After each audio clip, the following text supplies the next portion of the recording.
Hello, good evening, good afternoon, wherever you find yourselves in this weird, wild, wacky world of ours, and welcome to another exciting installment of Darkness and Zelda, Season 2, because I have to say that now. God, I hate my life. Um, the Gaiety Theatre sits at the heart of Dublin proper, a place where oftentimes many shows are performed for the delight of many people. These can range from the tragic tales of Shakespeare's Macbeth and Othello, all the way to pantomimes designed to be colourful and bright to entertain the children at Christmas time.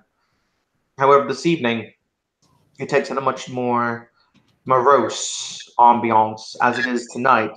The lords of the dead, those alabaster faced monarchs of night, descend upon it in order to hold one of their ghoulish courts, where the ghastly dance macabre continues for another evening.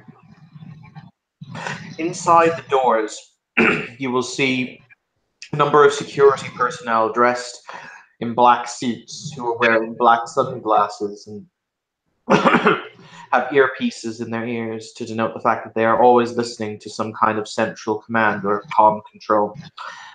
You will be allowed into the open foyer in which there are several individuals laying upon couches, blood dripping from wounds. Perhaps these wounds were inflicted prior to getting here. Perhaps they are merely someone's careless feeding. That is not exactly known. However, the scent of blood is very much in the air. After all, these are for the delight and delectation of those whom would come to the Elysium. The keeper is evidently not slacking in his job.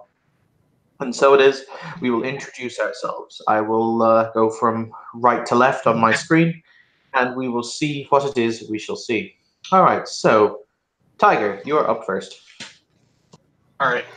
So a fairly large-looking man, kind of rough-looking, long black hair and uh, a thick, not quite thick, but like definitely fully covering his face, beard. Wearing it's kind of like a t-shirt and a pair of jeans will enter the area. It looks to be some maybe like Samoan heritage or something. Not really sure. But he will enter the area, kind of look around, sniff a little bit, just kind of wait for other people to show up if there's nobody else in there. All right, next on my list is Nathan. Okay. Mr. Hood is stepping out of a car with blacked out windows and takes a moment to take in the spectacle outside and makes his way in. He's wearing a modern black power suit. And yeah, makes his way in. Cool. Next is Brett. Okay, so assuming he's going to be going in with Ian, so I'll just describe him first. Stepping out of an alleyway towards the entrance to the Gaiety Theater is going to be a rather nondescript looking individual, like very, very forgettable. He is going to look behind him at something in the shadows and say, "No, you can't come with me, you need to stay here." He's then going to turn around and start walking in. He is wearing what looks like a zookeeper's outfit, like khaki pants, a khaki shirt,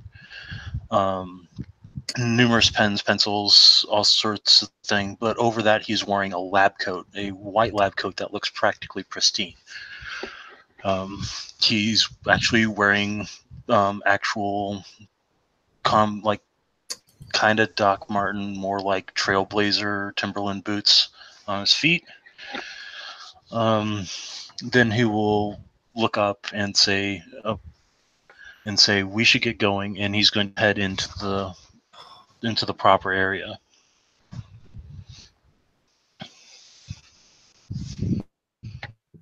Cool. Ian, so I don't know if he's next or not.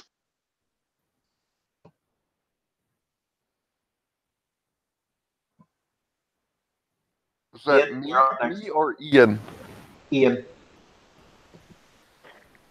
All right, so Dimitri will also be looking like a pretty nondescript guy, larger size. He's dressed in a suit. It's not exactly the highest quality suit, but it's obvious that he is at least making an attempt to look reasonably good for a event such as this. And he will follow Brett's character in. Okay, cool. Next up and last on our list, we have Peter. A youngish woman will enter. She looks very nervous. She's wearing a simple dress.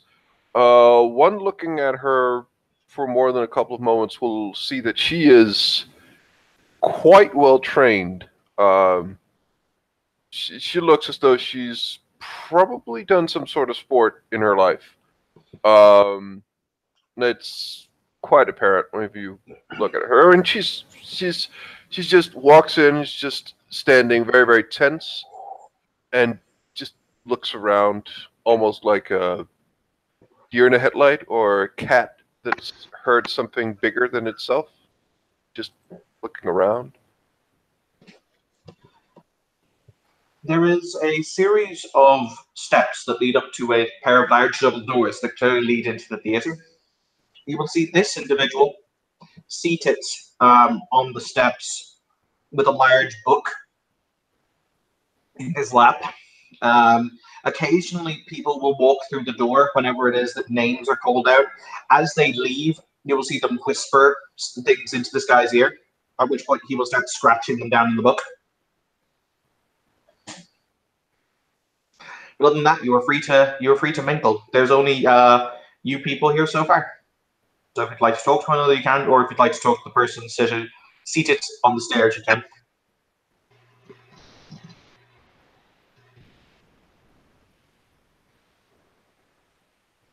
I was just gonna look around at everybody still. Listening to everybody. How y'all doing? Oh, hello. How are you doing today? Doing alright, doing alright. Name's David. David Morris. Pleasure meeting all y'all. Dr. Michael Brightman. Pleasure to meet you as well. This is my friend Dimitri. Dimitri, why don't you say hello? Good evening. Pleasure to meet you. Yeah, likewise. Likewise.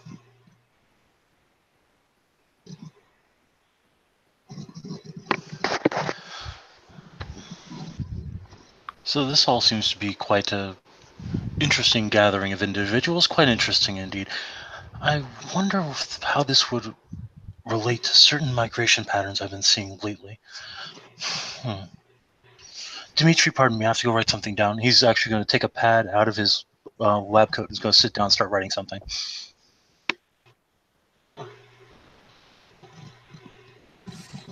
Emily will. She hasn't talked to anyone. She just walks over as close to the wall as possible. Walks over to the person sitting at the stairs, and she will just go down in her knees and just say, "So, do we have to write ourselves up, or do we get called, or what's the procedure?" The figure giggles.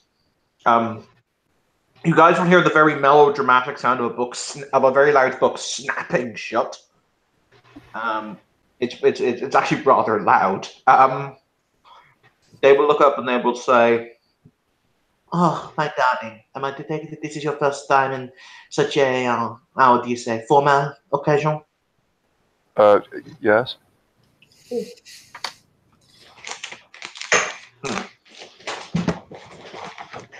Well then, they stand up. They're not that tall. They're only about, you'd say, 5'8", 5'9". You must consider it my duty to inform you of the minor intricacies of etiquette. So,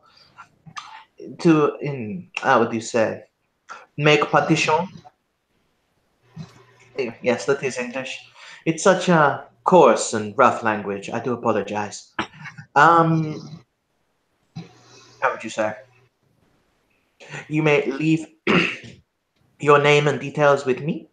At which point I will place you on the list, and then I will pass the list to Le Gentleman Lamont. He will point. There is indeed somebody you can see who's standing on the opposite side of the door, who's opening and closing the door, making announcements for people to come in and out.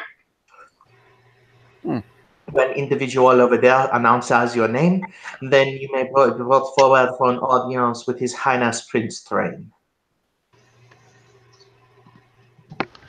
Okay. She actually breathes a very, very deep breath and breathes out again, and she just says, "Okay, okay, I'll I'm gonna give you my name in a moment. I'm just gonna," and she just kind of cuts the conversation off and just walks away in direction of the bathroom. Oh, for those of you who do not know, the figure will stand and offer a very polite bow. My name is Alexander Delannoy. By the machinations of fate, the RP of Dublin. It is a pleasure to make your acquaintance. Likewise. Like I told these guys, my name is David Morris, Clan Gangrel. If you wouldn't mind adding my name to that list of yours, I'd greatly appreciate it. By all means, monsieur. Michael's actually going to close his notebook and stand up and say, "Oh yes, of course. I believe I heard something about that somewhere. I'll have to check my notes.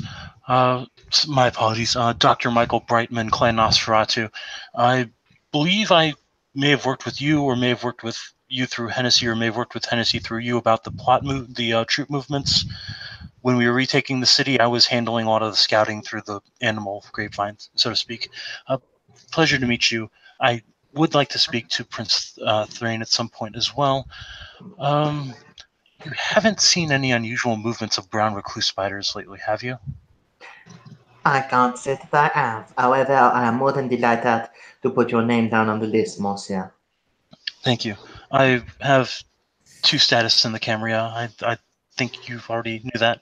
I can never tell who knows what anymore. It's so strange. Oh, Such is life, I suppose. Or indeed, the lack thereof. quite indeed. Dimitri, you need to speak to Alexander, the Harpy, please. He's going to actually stand behind Dimitri, and if Dimitri doesn't move forward, he's going to nudge him with his shoulder. Oh, he doesn't have to. Dimitri does take a step forward. I am Dimitri, Clan Nosferatu. I believe we may have met already. I was one of the ones assigned to the ensuring that the Warrens were safe when we retook the city. I'm also 2 status in the Camarilla. Real quick, I'm going to blow an etiquette for Ian. We don't mention the Warrens out loud. This is out of character, by the way. Nosferatu never mentioned the Warrens out loud. You say, retaking the sewers. Retaking the sewers. Sorry, sewers. I'll just blow a willpower on that if that's all right with you. I'm going to ask, because I'm going to actually ask a thing, because it can be very, very punitive. Do people wish to use the system? It's an MET rule whereby you can pop etiquette to basically take back a major social fuck-up. I think it depends on the fuck-up in question. This would get him basically put in the shithole. I mean, that's fair. Yeah. I mean, I'm open-minded about it. I mean, it's good. It's good because it covers stupid misspeaks, which the characters wouldn't make because they live in this world 24/7. I don't know what you mean by spending etiquette in tabletop, though. Basically, how it works in the MET rules is per dot of etiquette, you essentially had a pool of I can withdraw my statements because the statement would get me in trouble. Oh, right, it's a spendable pool. Fine, okay, like it met. Yeah, I like it personally. All right, I will amend. I'll actually put a ruling on the Facebook group that what you can do is, provided it is within your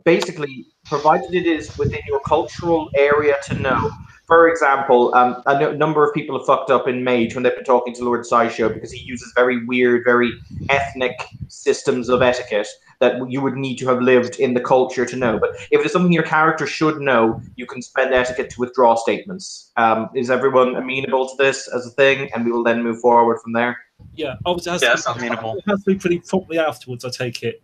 Oh yeah, it basically it has to be, you only have an avenue of a couple of seconds to withdraw the statement. Like Brett did it nearly immediately afterwards, so there wasn't time to react. Basically.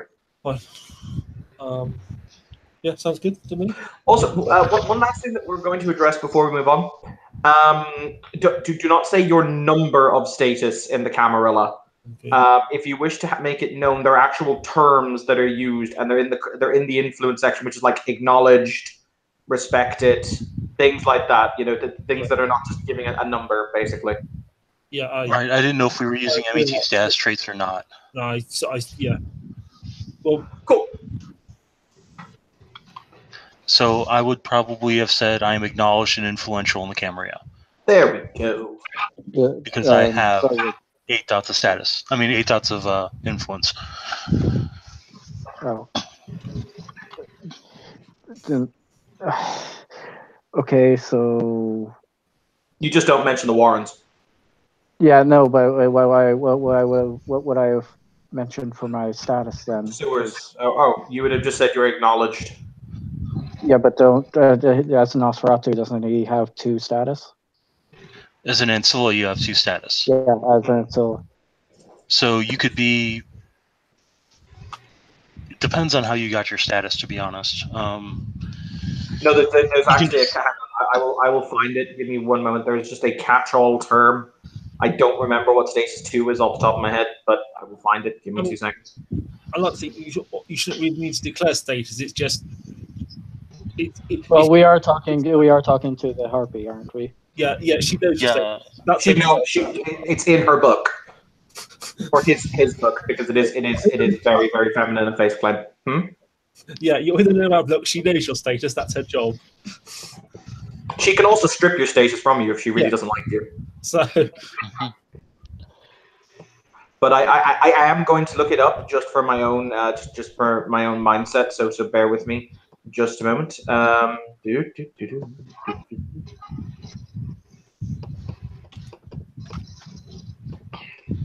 On a side note, these books were terribly laid out. Mm-hmm.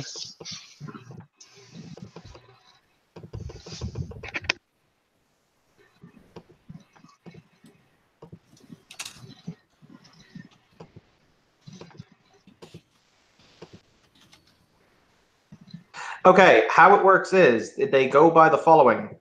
For those of you who are interested, known is rank 1. So you'd say, I am known in the Camarilla. I'm respected in the Camarilla.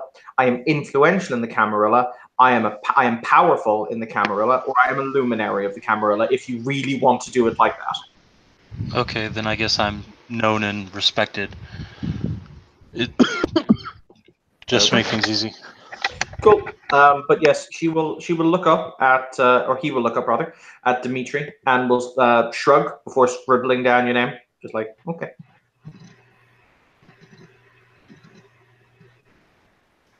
And he'll step back over by Brett's character. Kindly note Samuel Hood is in attendance, my dear Harpy. I am more than delighted to, Monsieur. It is a pleasure to see you in Discord. Once again, little note. It has been, how do you say in English, such a busy evening. So many, so many butterflies or moths, perhaps, would be better, who come towards the light, huh?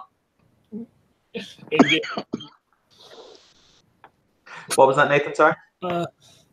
Indeed, as you say, drawn to the light as what would be the right analogy?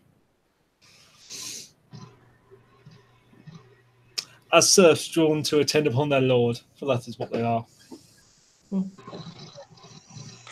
For the record, guys, you will hear you will hear a blood-curdling scream from the opposite side of the door. Literally, it sounds like so somebody hit an octave that they should not be able to octavize. At which point, a couple of seconds later, the door will open. You will see a figure. You can actually assume, gentlemen, he is a Nosferatu because his face is entirely wrapped in bandages. And he's wearing a kind of a wide-brimmed hat over his face. Will kneel down next to the harpy and whisper something in her ear. At which point, you'll hear her tut, like, and you'll just see her draw a line through something in her book. Do I recognize that Nos? Beg your pardon? Do I recognize that Nos? Yes, you do, actually. His name is Sherrick, or Mr. Sherrick. He is he is a Nosferatu of Middle Eastern descent who currently works. He currently is one of the members of the Seneschal's staff. I see. Okay. Nice guy. Plays poker. But she will say, "Oh, in one evening, so many people who have already broken the prince's edict. So terrible. Oh, c'est la vie, I suppose. It is the way of things." If I can get Sherrick's attention, I'm going to not sign over to him. Is everything okay? He'll nod. Clearly, this is just something that you can assume someone inside has met final death in a very, very unpleasant way. But it is apparently rather par for the course, as she pointed out. Apparently, they are dealing with people who violated the prince's edicts. I see. Okay. Having come back and just listening, you can all tell that this woman is just standing some ways away and just looking, observing. She just almost sneaks over to the woman or the man sitting with the book.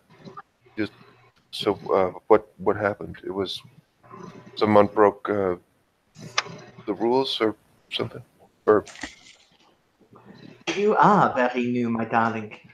He will say as he reaches up and kind of gently pats the side of her head, like the side of her face, with very long fingernails that each have. You'll notice each one of the fingernails is painted a different color. Their clothing is also quite colorful. They're wearing a black suit with a purple tie, a gold pin, and their hair is long and very white blonde, except the tips that are also very odd purple color. They're wearing purple mascara and whatever else have you. So they've got a very odd myriad of colors, despite the blackness of the suit. But they will say, absolument, there is the prince's edict about how those who are found guilty of Amaranth are to immediately be put to death. It seems as though when we retook the city, certain individuals took liberties. Just a emphatic head shaking away and a pushing up of glasses from Michael. Like, barbaric. Absolutely. Demetrius shakes his head.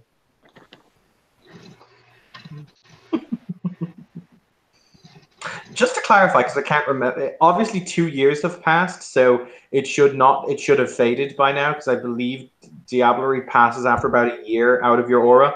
But Emily 6 months. totally ate. Is it 6 months? Emily totally ate a guy, didn't she? oh yes, Oh yes, she did. Fortunately, you now can't see it, but she totally ate a guy. yeah, and Emily is sweating. Well, I suppose she's not. She looks as like she's supposed to be sweating bullets, but can't, and passing a brick, both, well, more ways than one. But then again, that hasn't changed too much since she entered, because she's been very, very nervous the entire time, pretty much. So, how alive does Emily look? I mean, I see she's got blush of health. yeah, she seems quite. Again, she also looks like a person who exercises quite a lot, actually. I'm gonna throw an all perception on her to make sure she's actually a kindred. By all means, activate that Auspex. Wait, hang on. Are you sure you wish to activate discipline in Elysium? Oh well, which version of the rules are you running here on Elysium and disciplines? Technically, You the don't- only disciplines you can activate in Elysium are the ones that keep you masquerade friendly, like what the Nos are wearing right now.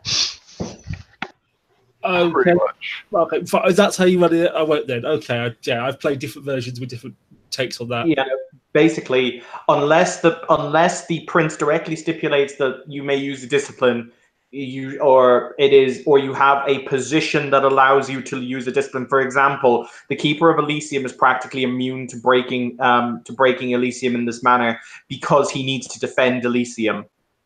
You are not to use any disciplines whatever in Elysium. This includes Mask of a Thousand Faces. In here, because there are no cameras that will be active, Nosferatu are not supposed to keep their obfuscate up. Okay, then I will drop mask. Okay, cool. That does not stop you from wearing a physical mask if you wish to physically wear a mask.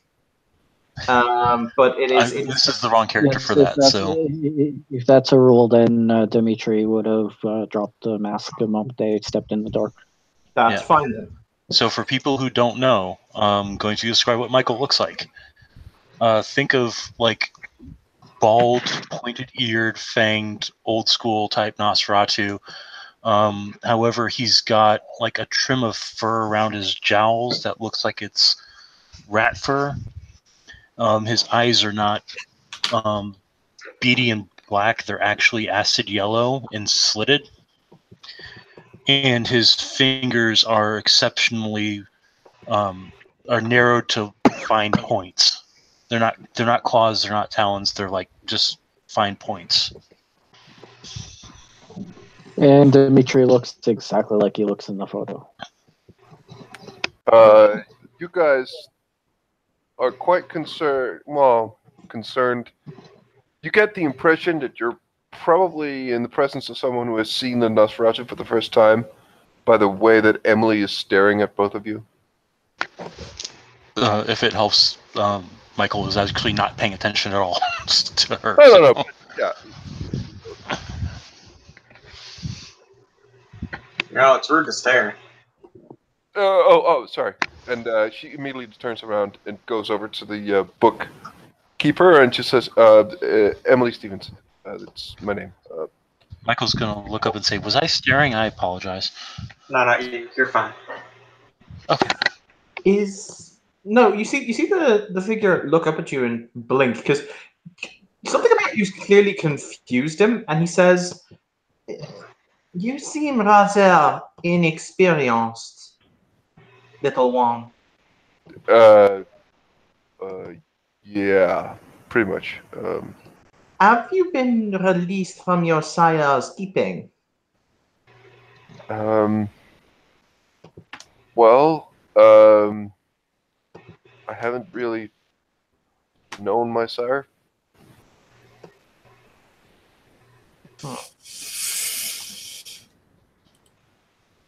I see. Interesting. The one that made me sire. Yeah. No, I never really knew who that was.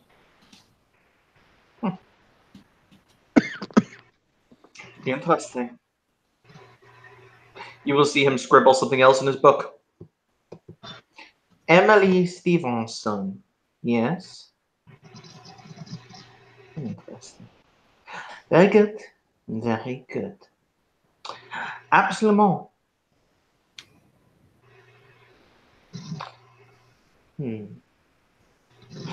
So, I have it here is a list of you who wishes to have an audience with His Highness. You'll see her knock on the floor, like rap with her fingers, which point the door will open. The Nosferatu will step outside. He will give Brett the Nosferatu equivalent of a sup nod. They will be returned. At which point the piece of paper is handed to him, and the door will close. So much to do, so little time. So much to do. So,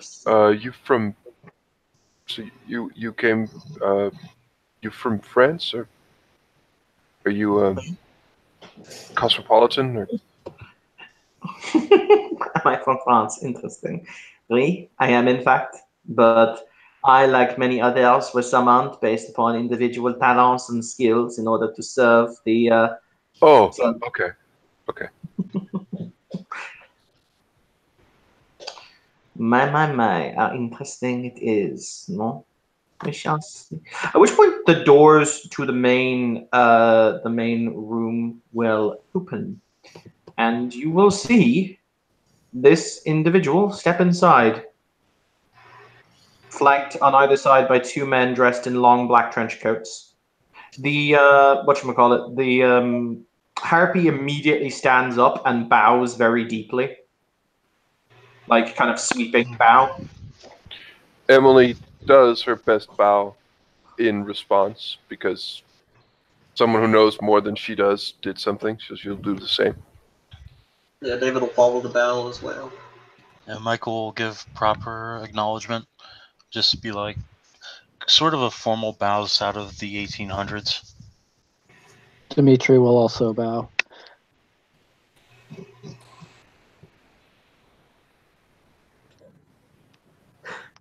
Does the Ventru bow? Ooh, the question. Yes. Maybe not He quite put it as inside chat. maybe not quite as low as some other people, but yes.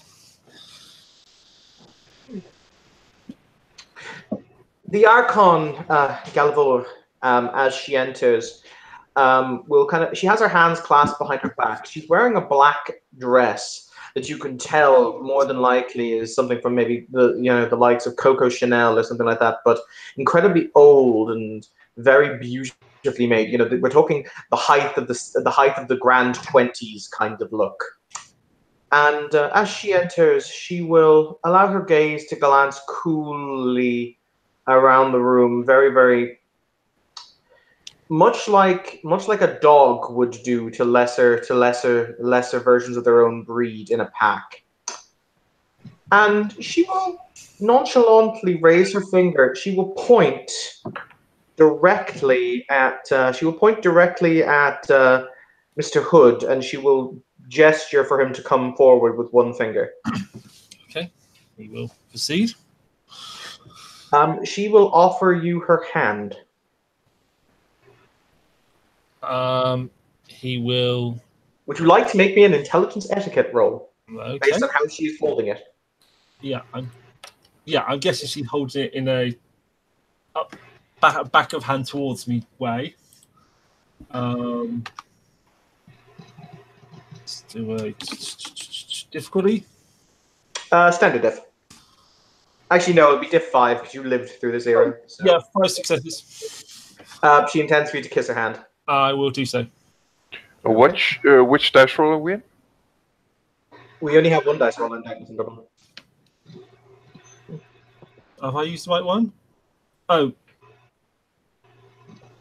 Have you rolled in the wrong room? I've rolled in voice chat responses, but yeah, okay, fine. Yes. That's fine. The roll stands. Don't worry. Just roll the correct place next time. Okay, yeah, I will execute the expected motion. Okay, cool. And keep eye contact or not as appropriate while doing it. Okay.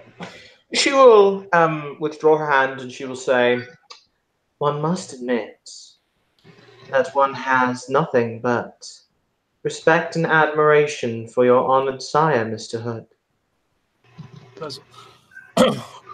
My thanks for your kind compliments upon my line and your esteemed presence with us here." Indeed. Hopefully I shall not need to loom over shoulder too long. It seems as though everything here is progressing as smoothly as it possibly can. A sad business all in all. But still, things are now on the mend now that proper authority has been restored. Was it a shame? You'll see her tip. She's her fingernails are red, like blood red, and she taps just the underside of her chin with her index finger, and she says, "The Sabbat in their movements here have weakened themselves substantially on the continent. So much so, our new offensives in Cadiz and Lisbon are proving to be rather successful. I would consider this to be a boon. In the end, we simply lost one city in order to gain many more. And this city has still, as you pointed out rightly, been placed once again in the hands of just and judicious authority.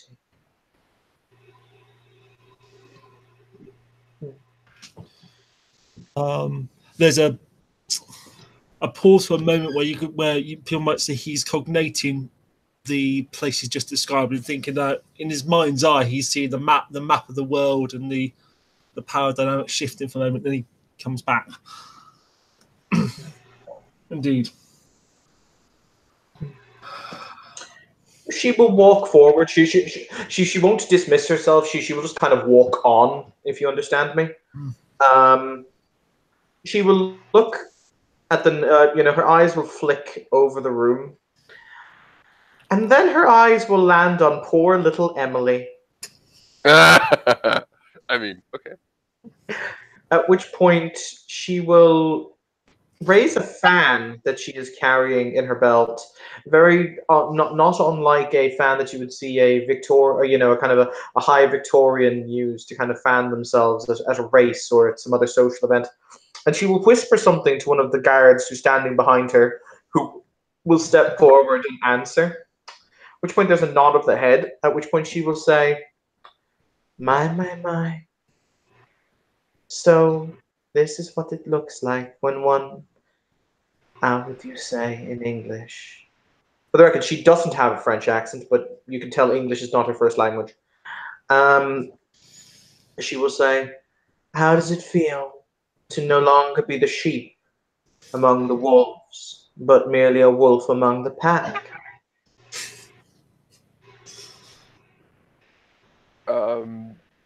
Emily looks as though you could have as well been speaking Greek to her, or something, but she just looks at I don't know. Kind of just looks confused. I don't follow. I'm sorry.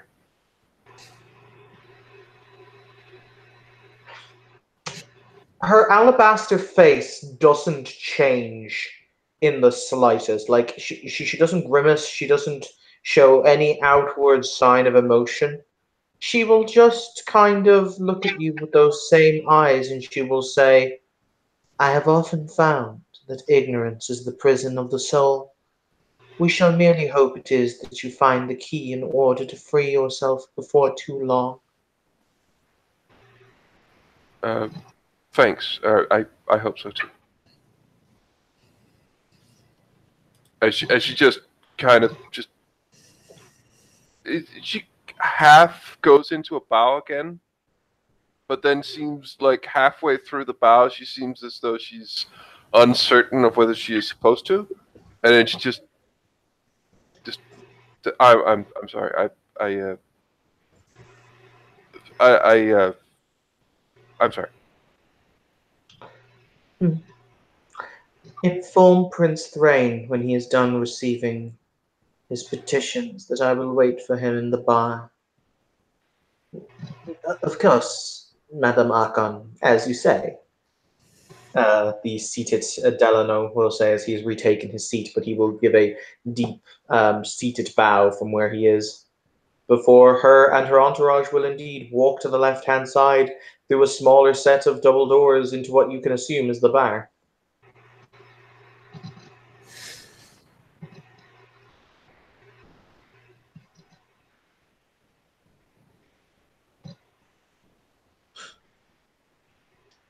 And on that note of thoroughly bricking oneself,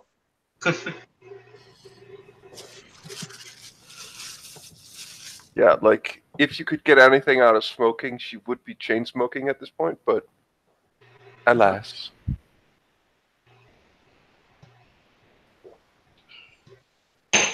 all right, so since we actually have enough of you here, I'm going to do and if people wish to do them at a later point, which I assume they will, I'm going to do your summonses in to speak to the prince now, if that's okay with everyone.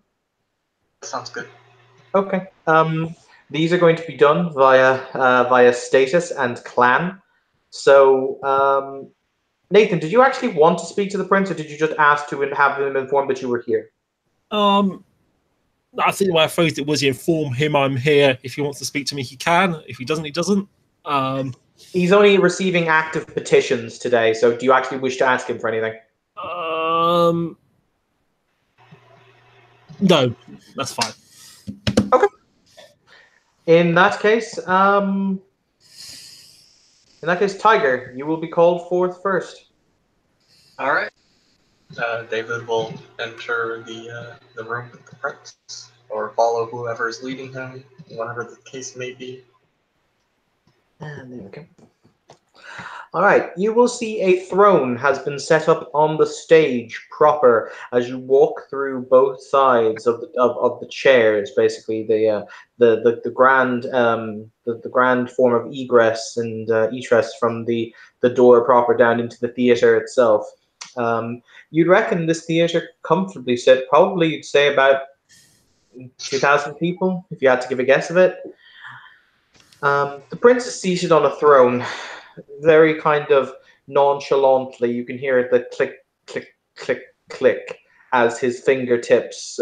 He's got long, not like unseemly long, but very well pronounced fingernails that kind of clack on the wood of the throne. Standing next to him, there is a figure dressed in black from head to foot, including black gloves, who's wearing a silver mask that obscures his entire face with black, you can assume, black glass contacts that are over that complete the holes in the mask proper.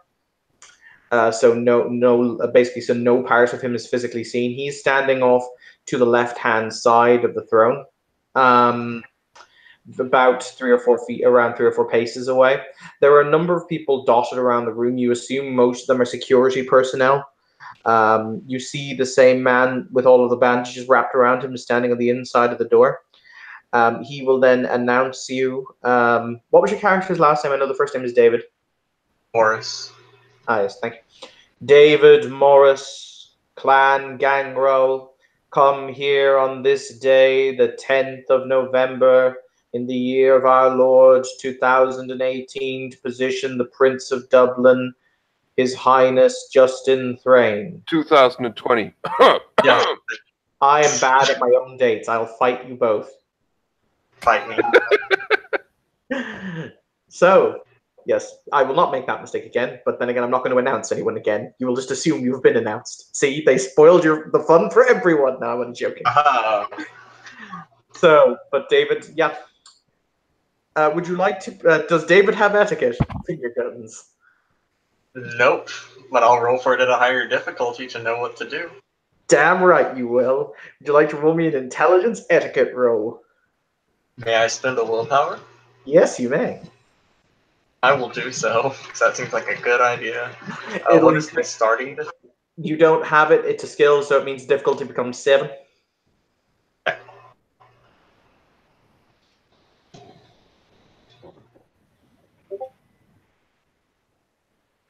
Oh, I got 3 successes with the willpower.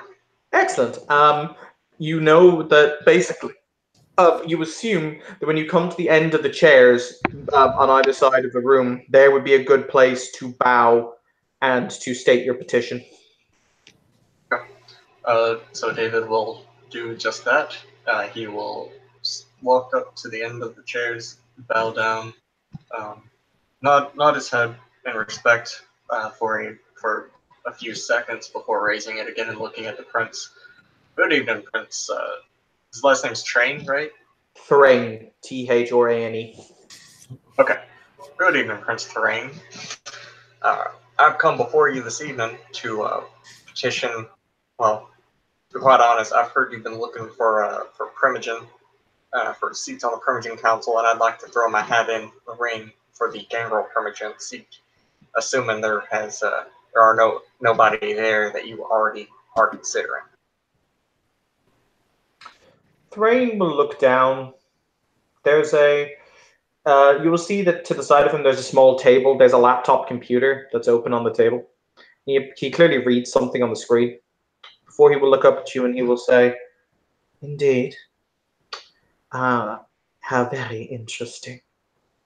If you would mind, in that case, Mr. Morris, was it? Yes, sir. Please state your lineage. I'm gonna be completely honest with you, Prince. I ain't never met my sire. Past time of embrace. Never really got her name or nothing. At least there is honesty. Why is it that you feel as though you would be competent in the fulfillment of the offices of the primagency of the clan of Gangrel? I like to think of myself as a middleman. I understand that Clan Gangrel has its way of doing things, and that may not always correlate with the way things are typically done in the Camarilla. I try to meet a nice compromise between the two, not breaking the edicts of the Camarilla or the traditions or whatnot, while also not making the Gangrels want to pack their stuff up and leave, as it were. I see.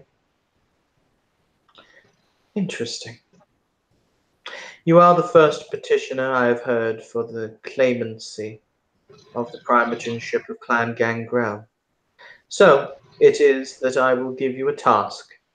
If you complete this task, we may speak upon the matter further. Is this agreeable? Of course, let me know what needs to be done. Outside of this city, in the Wicklow Mountains, I am led to understand, as they're called colloquially, I've been told that several individuals formerly affiliated with the Sabbat have currently made camp would be a crude term, but they are currently encamped there, awaiting some form of either punitive evacuation or redistribution elsewhere.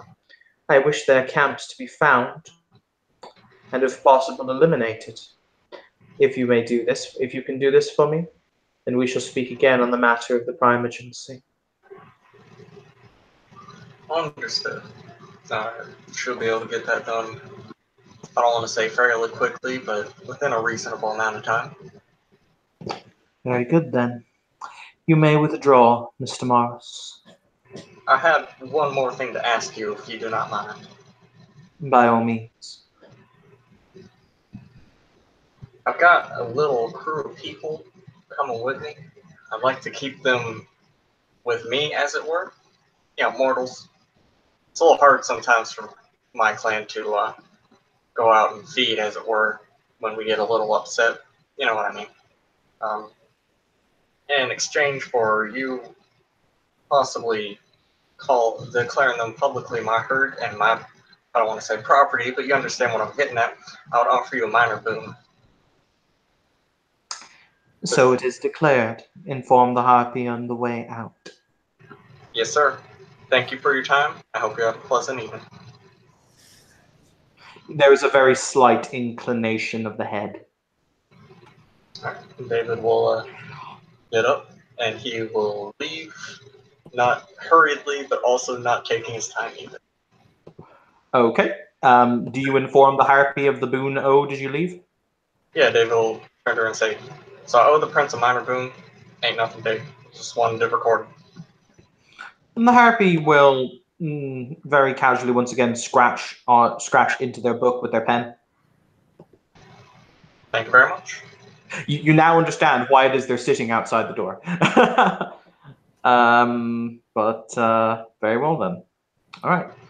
The door will then open again, and it will say, the voice will boom out, Dr. Michael Brightman. Michael will look over to Dimitri and say, I don't know how long I'll be, so just patience. I know, not our strong suit, but I'm going to go ahead. And he'll then turn and head into the door. Okay. Dimitri will nod and say good luck. The exact same thing as I described. Will greet you as you enter. Would you like to please make me your intelligence etiquette roll in order to know the appropriate place to bow, etc.? Sure, and I will also spend willpower on this. They are so important as rolls. It's diff 5 or diff 6? Diff 5, because, well, it's diff, it's standard diff 6 for you. My apologies. It was diff 5 for a kiss of the hand earlier.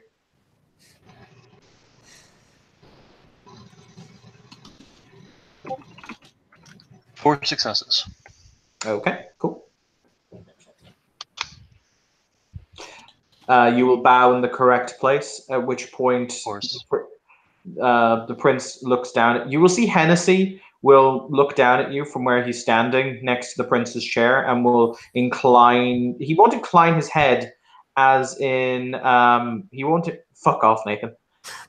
He won't incline his head like a subknot. He kind of quirks his head to the side, and you'll see him kind of clench his fist together, which is basically him saying in Nos signs. How would I describe it? Don't bite off more than you can chew. Okay. I'll take that to heart. Okay. But At the which prince point will sit there, and he will kind of gesture for you to begin. All right. My prince, Michael Brightman, I believe we've discussed troop movements during the campaign. If it's not too much trouble, I understand. I do not know if any of my clanmates have sought the primogeniture, but I feel that there needs to be one that can properly represent your interests and our clan's interests to you, as it should be.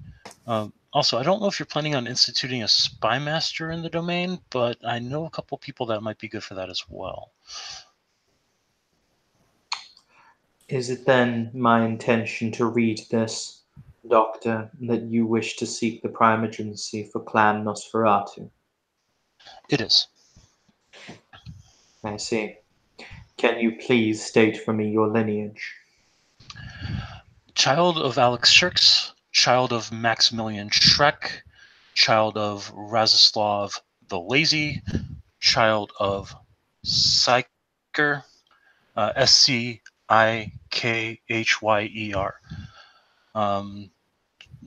child of Baba Yaga, child of Nosferatu. I see. An impressive lineage you list. It's no big deal. And I mean, what not is it compared to that yours, obviously. Sorry. and what is it that you feel you will be able to bring to the position of the Nosferatu primogency? Well, I am. To be fair, the obvious person has been Major Seneschal. He knows the area better than I do, knows everything better than I do.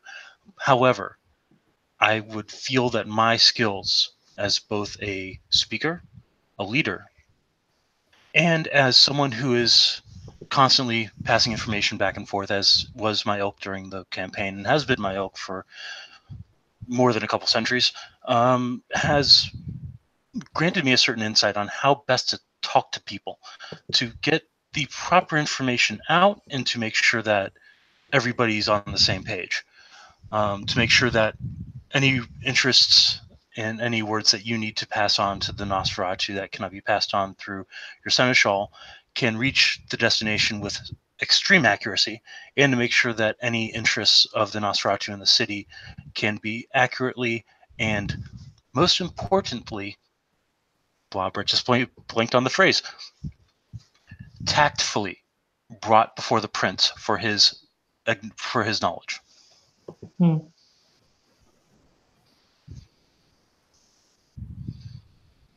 Once again, you'll see the eyes flick down for a moment before he will say, I will accept your petition for the primogency of Nosferatu and the clan thereof within this city. However, before we may speak of it further, I must set a task for you to prove the mantle of your worth. This is acceptable, yes? Of course. Very good.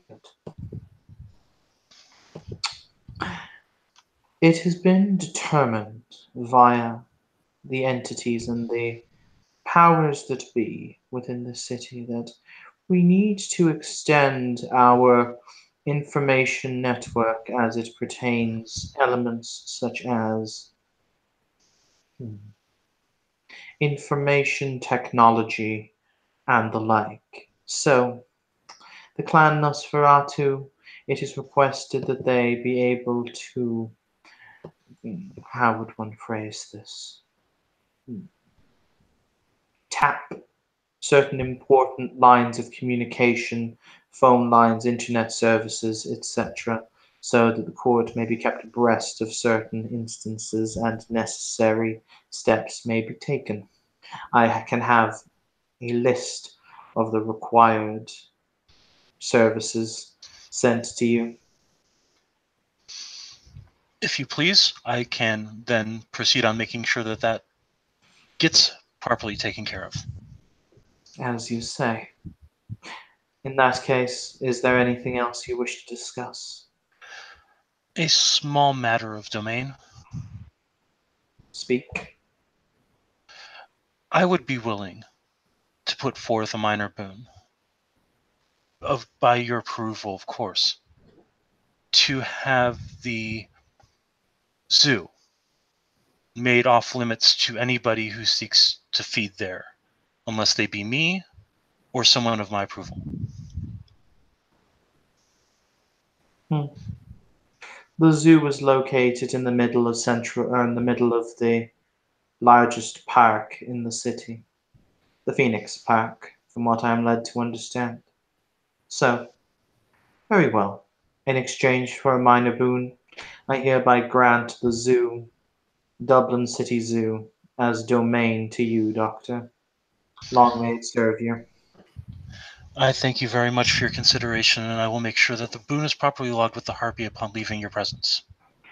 You are dismissed. He'll bow again, and will promptly... He's going to cast a slight look over to Hennessy to make sure he's okay before he leaves. Hennessy simply stands there. He doesn't appear like his posture hasn't changed, which you think is a good thing. Like it didn't become rigid or anything like that. So that's arguably a good thing.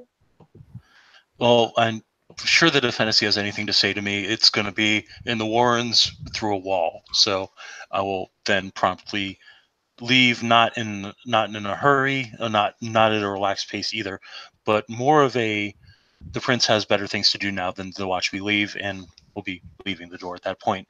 Once I get outside, I'll turn to Alexander and I'll say, Monsieur Harpy, let it be known that I, Dr. Michael Brightman, owe Prince Thrain a minor boon. Absolument.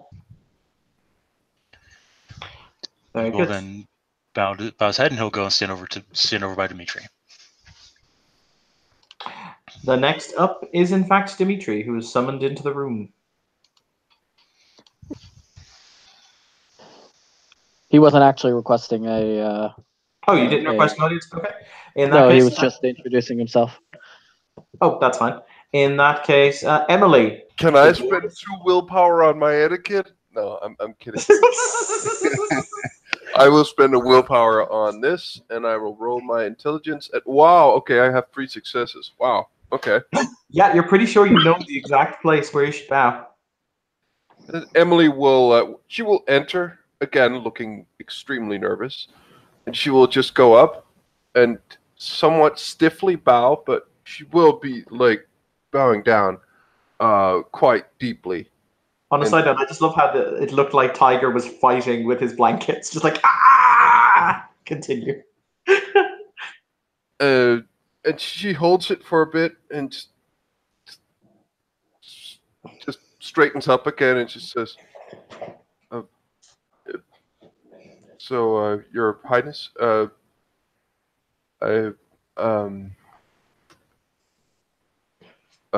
she scratches the back of her head for like a second, and she just says, "So I have this thing. I work at the Golden Arms. It's a gym, and I don't know if is it something like I asked for that place as mine, or what? I'm sorry. I'm not. He raises a hand to shut you up. She does. At which point he will look down at you and he will say, "What clan are you?" Gangrel. Have Mr. Morris brought back in here.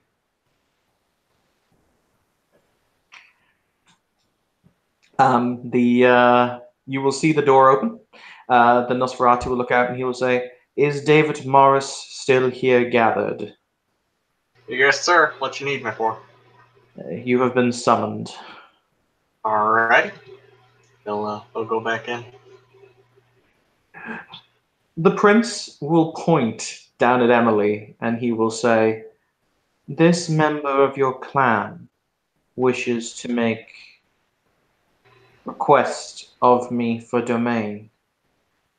I will hear this request when it is not bumbled over like a child who cannot use their words. If you wish to head this clan, I am more than willing to allow you to instruct those of lesser diction how it is to correctly make a petition." Alright, you want me to just do that here? Or take her out real quick and come back in? How do you want this done? I wish her instructed. She clearly requires the instruction. But I have no need to see it. There's kind of a casual wave of the hand. Alright, come along. She does. So you're a little nervous. I can see that. It's fine. It happens. Still a little new to this whole thing. Yeah, obviously. Okay. So, you ever gone to like a job interview or like, fucking talk to like a teacher or something after class or whatever? It's fine. Just what do I need to say and how? Like, what is there like a specific phrase or something I should say? Like, all right, after me. My prince.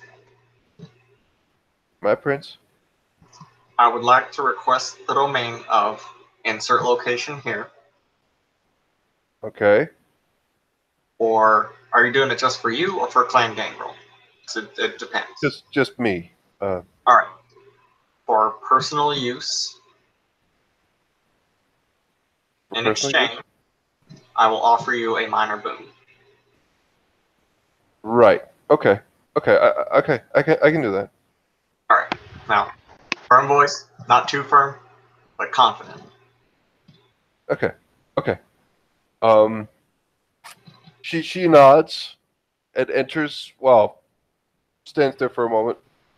Again, takes a deep breath, even though she doesn't have to, and will enter. Go up, bow once more, and she will just say, "My prince, I formally request domain of," and she will name the place of the area around the gym. "In exchange, I will offer you a minor boon if you would grant my request." The prince looks down. Once again, he has very grey eyes and they're very, very emotionless and impassive. Very well. It is granted. You may also inform Mr. Morris that from this moment until he releases you, I consider you to be under his accounting. You are dismissed. Okay. Thanks. And she leaves.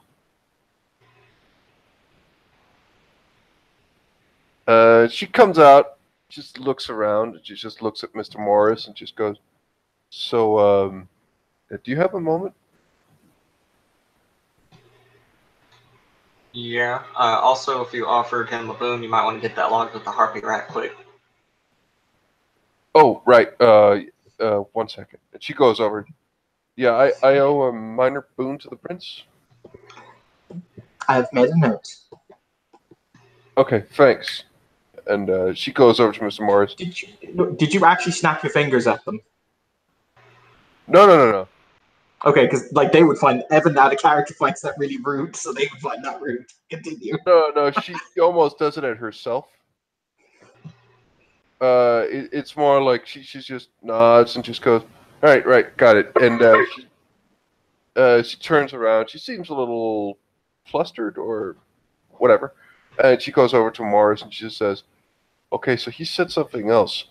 He said that until such a time when you Yeah, you released me. I was under your accounting or something like that?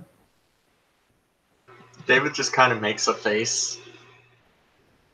Alright, basically what that means is you don't know a goddamn thing about this whole thing, so I'm gonna teach you.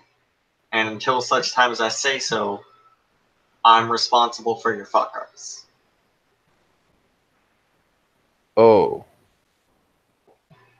Oh. But also, if you fuck up due to me releasing you too early, I'm still responsible because I didn't teach you properly. Right. Okay. So, all right. Do you have a? Again, she seems to just pause for a moment, just think of it for a moment, and she just. Do you have a phone number or mail or something? Yeah. He'll walk up to the harpy. You mind if I borrow like a piece of paper, like a little scrap? Michael will actually Harpy. rip All out I a have piece is of. paper. Michael's Sorry, going to rip keep out going. a piece of. Oh, sorry. Um, sorry, Evan. No, it's cool. Anthony, if you want to join us, you're more than free to do so. Awesome. Where are we? We are currently at the Elysium, which is taking place in the Gaiety Theatre. Okay. Can I intro now then? Yep, by all means. Bruce makes his way out of his limousine, walking in a very immaculate and tailored suit, much like the one that's pictured in the picture. Bright red, hands in his pockets, walking with an undeserved amount of ownership and dignity, head held high, chiseled jaw, and a very nice and defined smile. He will first make his way towards the harpy to let him know that he is in fact here. Oh, it is a pleasure to see you, Master Ninecourt. I hope that all is well this evening, no? Everything is well, madam. It's actually a guy. Oh, whoops. It's a very effeminate guy, but it's still a guy. Okay, thank you for telling me. He will shrug, and he will say you'll see him note something in the book, and he will say, "It has been tiring. Do you have a petition you wish to bring forward to Prince Thane?" He will just say that as of right now, Bruce Lioncourt of Clan Ventrue is currently claiming the status of Ancilla. That is all. As you wish. It has been noted. Give him a nice firm handshake.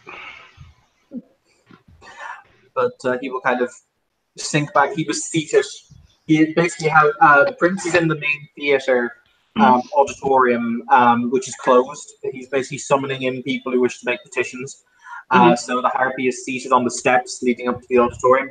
So when you enter, he was sitting down. When you're done with him, he'll sit down again and open his book. Okay. But so yes.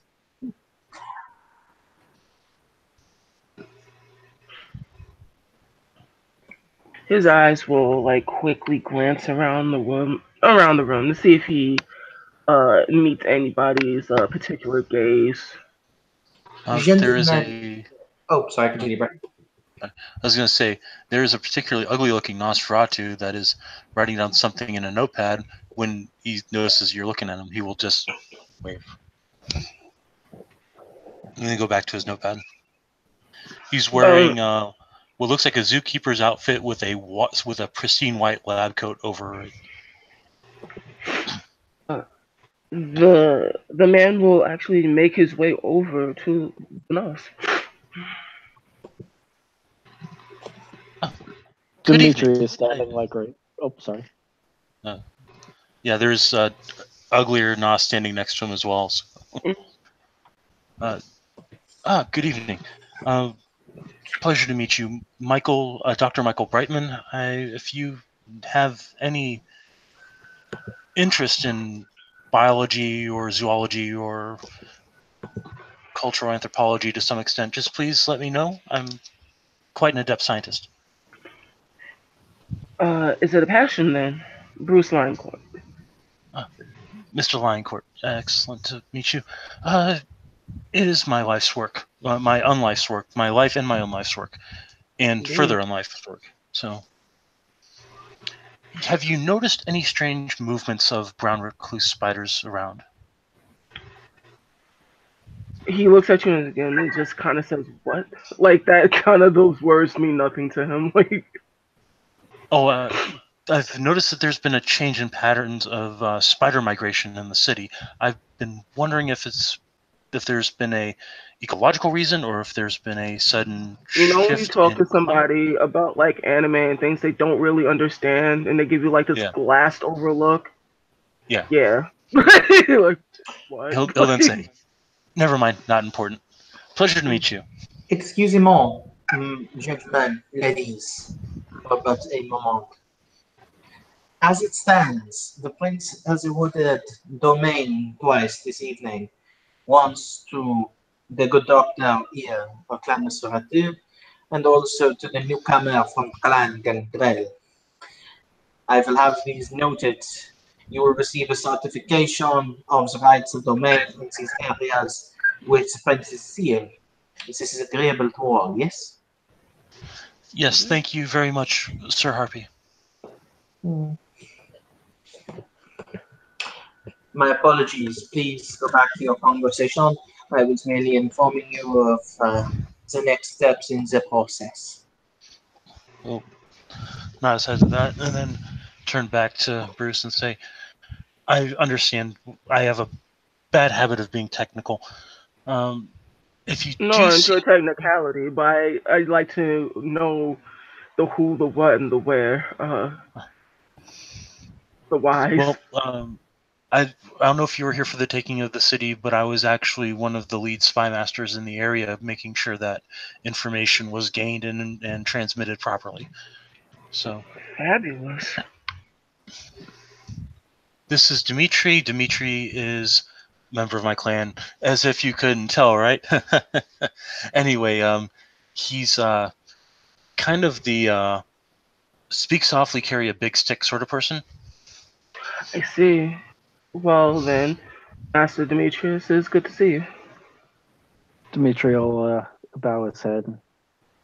Pleasure.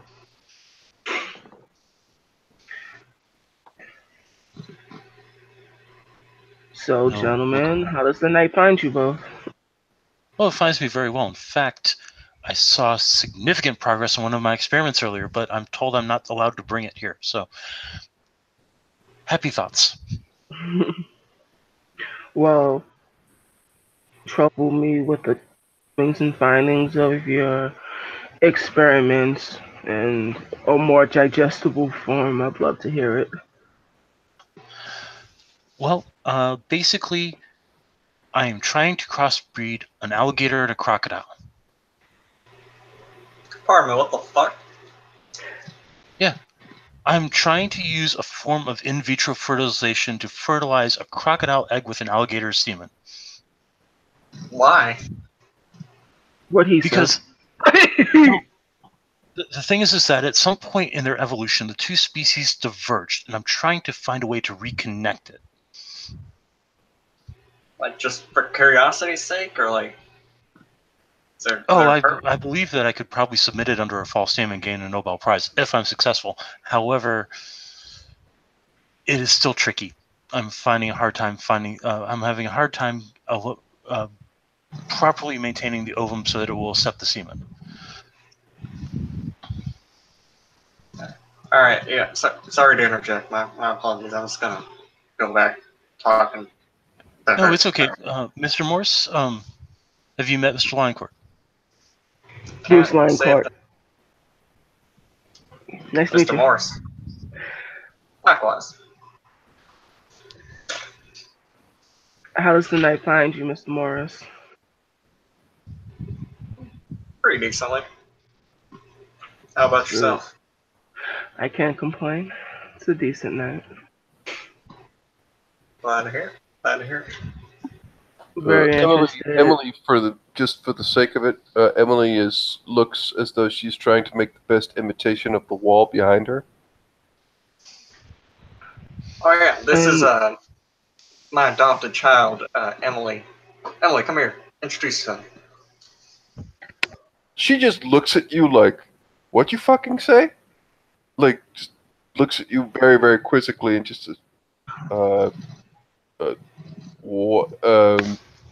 she looks over to the others. Hi, I'm Emily. By the way, gentlemen, at this point the door will open and this individual will enter. He is similarly dressed to the sheriff in the sense you cannot see an inch of his skin. The only thing you can see are the eyes, which look exactly like they're pictured. Evan, I thought you said that there was no sheriff, there was just a scourge. Sorry, look, the seneschal, I meant to say. Gotcha. Okay. Emily will seemingly recognize this person, or at least she will just bow her head towards him as he enters. She would just like do a fairly visible nod. He enters with a. Sorry, 1 second.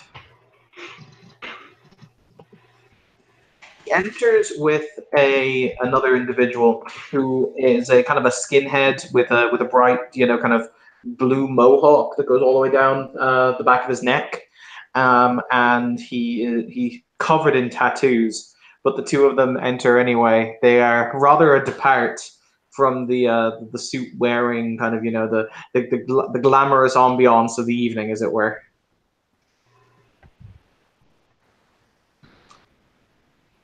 My. How interesting. So many faces. A veritable cavalcade. Is that Hennessy saying that? Nope. I thought you said the seneschal came in. No, it looks. I said not unlike the seneschal. You can't see any of his skin. Okay, all right. Howdy. How are you tonight? I'm quite well, thank you. And how are you? Fairly well. Name's David Morris. Pleasure to meet you. He will extend a gloved hand. David will shake it. You can tell there's some real strength behind his handshake, but he's not like squeezing. Yeah. Just a nice, gentlemanly, firm handshake, I'm assuming. Yep. David will give a similar one. What were you saying, Anthony? Sorry? Oh, he was just going to say, how's the night find you? Oh, quite reasonable, I thank you for asking. Though I have to admit, Master Lioncourt, I was strangely interested to hear that you and your family would show such interest in our paltry little city. Well, you know where Dad says I go. This is entirely valid. For those I'm glad that you're well. For those of you who don't know me, it is a pleasure to make your acquaintance. I call myself Phobos. Certain people call me Baron. It is a pleasure to make all of your acquaintances.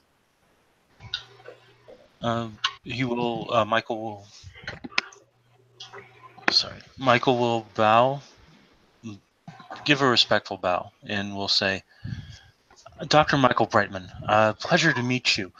I've heard so much about the work that you've done in this city, and I'd love to pick your brain about what you've noticed about certain animal migrations in the city, if you have the time. Oh yes, I was just noticing the various migration patterns of the brown Subtilian spider this afternoon. So I was right. There's got to be a reason for it. Were they moving away from anywhere in particular? I didn't have time to check, but I must admit, Doctor, I did in fact find the papers that you published in the... When were you immortal? Late 1800s in New York. Excellent. So, But I must admit, Doctor, I found the papers that you published in the 1901 Remington Geographic to be most interesting. Really? I didn't think anybody read those. I mean, at the time, there was really no interest in zoological academical studies. What did you find most interesting about it? While I would be delighted to sit here and discuss your rather ingenious theories for a much more elongated period of time, unfortunately, I have duties to perform. Of course, I apologize. A later time, then. I would be delighted. Dimitri will give a nod, a respectful nod. He will walk over to the harpy and he will say, "Phobos, Clan Toreador. I've come to speak to the prince." The harpy looks up. The harpy gives him the most disgusted look that it is possible to give. Like, as in a kind of I would bath you in acid if I could. But we'll denote it. The Baron is nearly immediately called and allowed into the room.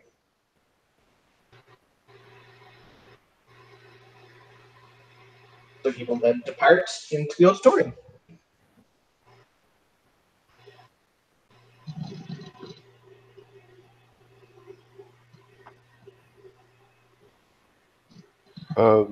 Right. So, yeah.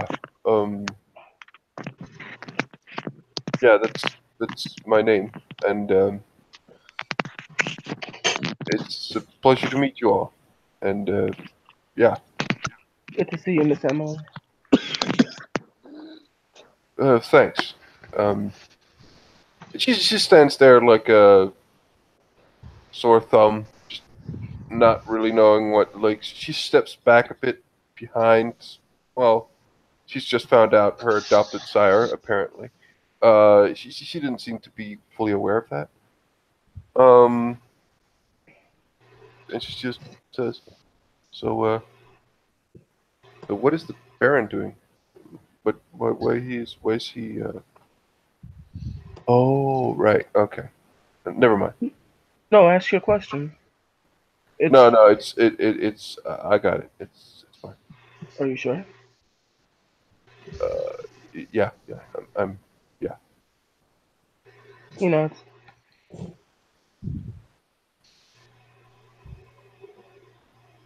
He's going to look over to David and say, Mr. Morse, how familiar are you with pack behaviors in certain groups of animals? Depends on the animal. Which animal are you talking about? Dogs, wolves, rats, cats. I'm decently familiar with most of those. Not so much cats. I ain't really messed with cats much. You will notice that when the last word is spoken, cats, Emily perks up a little, just a little. Okay. Well, I'd love to compare notes sometimes about pack behavior.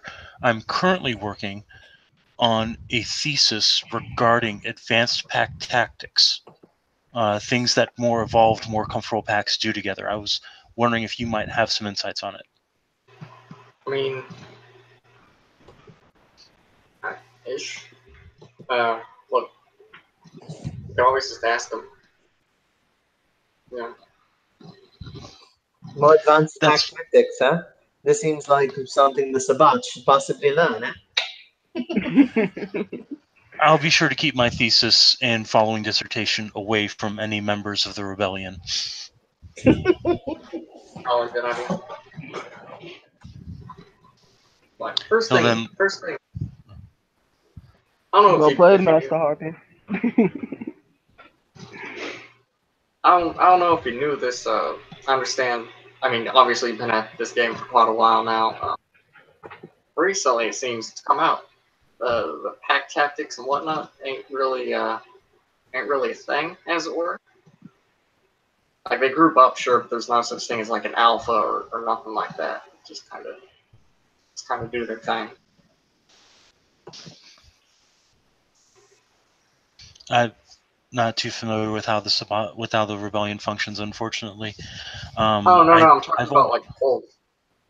Oh, okay. Yeah. So Yeah. wolves don't really have an alpha function, but they work as a communal group. Right. Okay, that makes a lot of sense. You see, Yeah, dogs tend to have an alpha function based upon size. Hmm. That could be And, interesting. And general offitude, I guess would be a good way to put it. If you let your dog eat before you eat, they'll start thinking they're the alpha of the house, right? Right. So You're going to hand over a business card in case you need anything or just want to talk animals or talk anything. My name, my office number, my cell phone number, fax number, email address. all right, cool. I'll message you later, and you can get my number that way. Yeah. Sounds good. Sounds good. He's then going to look over at Bruce and say, "Oh, I'm sorry. I should have given you one of these too." He's going to hand over his business card to Mr. Lioncourt. He'll take it.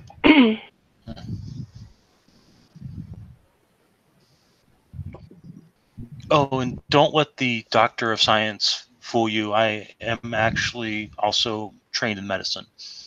So A well-learned individual. I can respect that. I've had a lot of time to learn. Funny enough, I was actually a double doctorate when I was still immortal. Just Fascinating. finished my second doctorate by that time. Just for the love of learning, or for more A interesting little future? column A, a little column B. See, it's no small feat to get 2 doctorates. Oh, yeah, that wasn't too bad. The third one took a little bit of doing, but it's because I was dead at the time. My. I suppose that's to be Primary- expected. All we have is time. Sorry about that.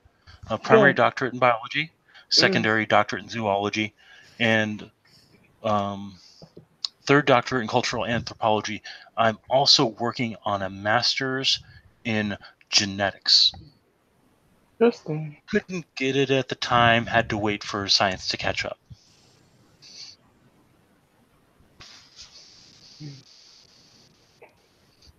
I see.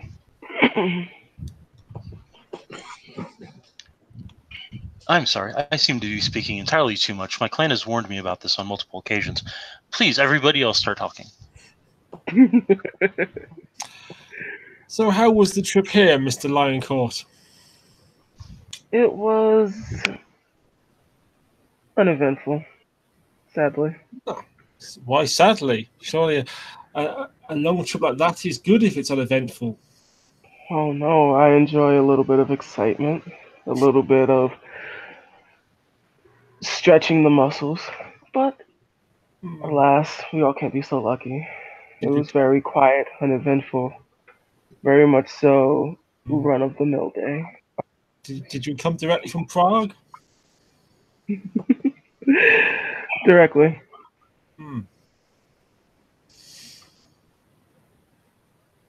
Good. And I trust your sire as well? Yes, he is. So what brings you to this little city on the edge of Europe?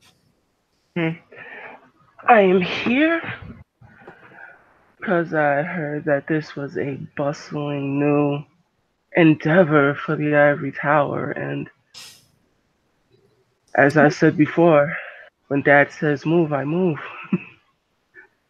It's hardly new. It's been held by Camarilla for, well, a long while. It's because someone got careless and lost it for a couple of months. Doesn't make it new.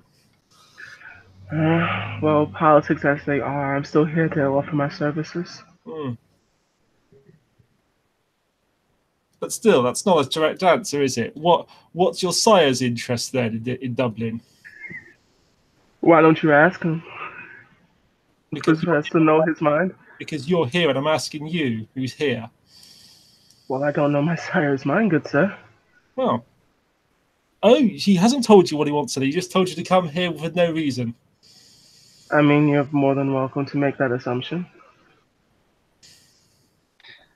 For those of you watching, you'll see the Harpy lick just the top of her lip, or his lip. Its lip. It's fine. Sorry, it's just getting juicy. Well, it felt like the scene needed some drama, so I made some. Well, You notice that he hasn't dropped his smile. It's just as smug as it. Just as smug. where are you from originally? You don't look Austrian.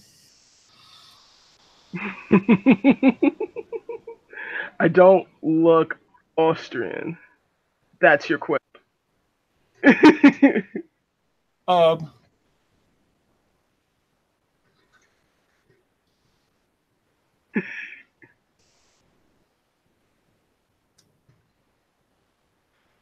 Oh, I'm sorry. Were you actually looking for an answer?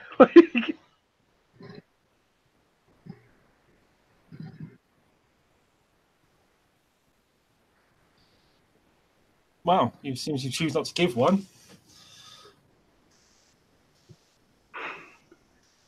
He just lets it just sit there, pregnant and uncomfortable.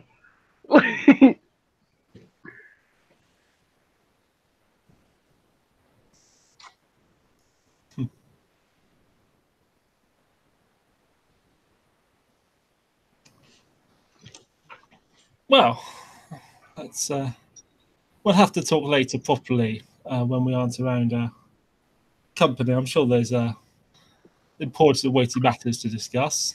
Of course.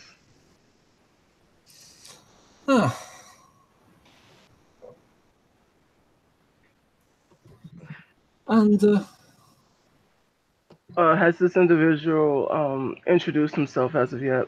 he's assumed you know who he is. Then at that point, he just sort of leaves it. But thank you for your turn it away. Thank you for your story, Doctor. Very interesting. What brought you to the old world originally? Oh, it's quite interesting. My clan said they needed somebody here that could act as a low-level spy master working with the animals to gather as much intelligence as possible. Since that's been my forte for about 150 years, give or take, it seemed like the perfect opportunity, and did pretty well at that. To be fair, it wasn't as exciting as the end of the Civil War, but then again, I watched that from New York, so Were you caught up in the war? I was caught up in the end of it. But I suppose I was in New York at the time, so I heard all of the hubbub and the stuff, and it's just the way it was at the time, I suppose. You mentioned, was it New York in 1800? Late 1800s, early 1900s, about 1860 to. I was in New York for quite a while. Actually, got my degrees from Dartmouth. Oh, good years, good times. And then I got embraced, and then I learned more. So, But is that your ambition? A long existence of understanding lesser beasts?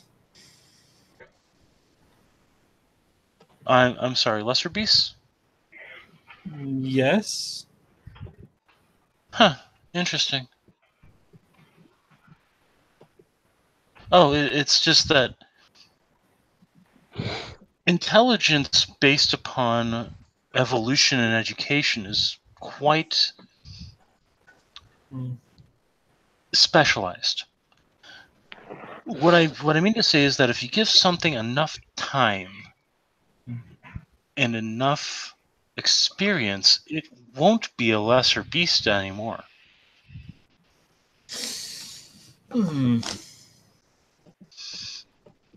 Unfortunately, most of my experiments from back then were lost during the sacking of New York. Are there not limits to how far a creature may grow, irrespective of time? If you have a gilded horse for centuries, it is still a horse. You might want to meet King Shiny.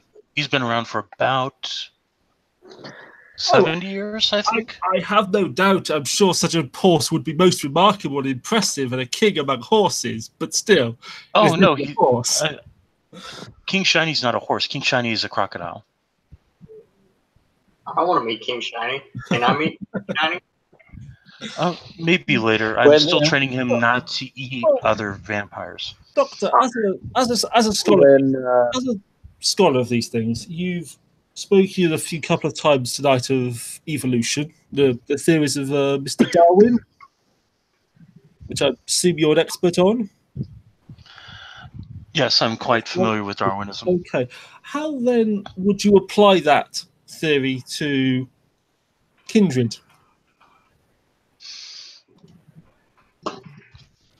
Darwinism as far as kindred goes. Well, I suppose the best thing to ask you would be, what would you do if you had no money, no title, no possessions, and were stranded in the middle of the Sahara Desert? The Sahara Desert would be the problematic part there. Oh, there's plenty of time for you to find shelter before the sun rises. I'm not quite sure where you're going with this. Do go on. The point being is that when vampires become accustomed to certain things, certain levels of luxury, certain levels of being, they tend to lose a lot of the survival instincts that are a basic part of being a beast. Mm-hmm.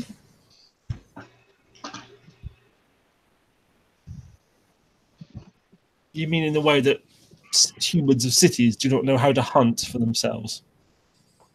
Correct. Now, you've developed, I'm sure, quite extensive feeding abilities over the course of your life and given your standing. But when was the last time you actually went out, seduced a human, and took of it its vitae?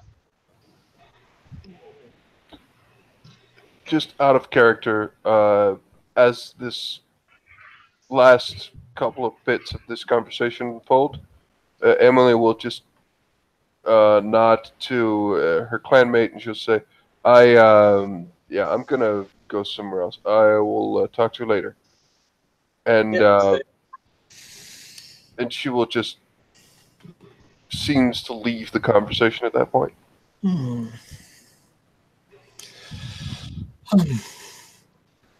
When it takes my fancy. Again, I'm not sure where you're going with this. Just for the record, guys, I'm also going to have to drop because I have to do things tomorrow. So, with that in mind, I'm going to end the scene. That is not to say you guys can open another scene if you wish to continue this very interesting philosophical debate. I don't mind. So I'm going to do the outro. But as I said, if you wish to do another scene, by all means, feel free to do so. So, thank you, players, for playing. Thank you, watchers, for watching. This has been another scene in Darkness in Dublin. Have a pleasant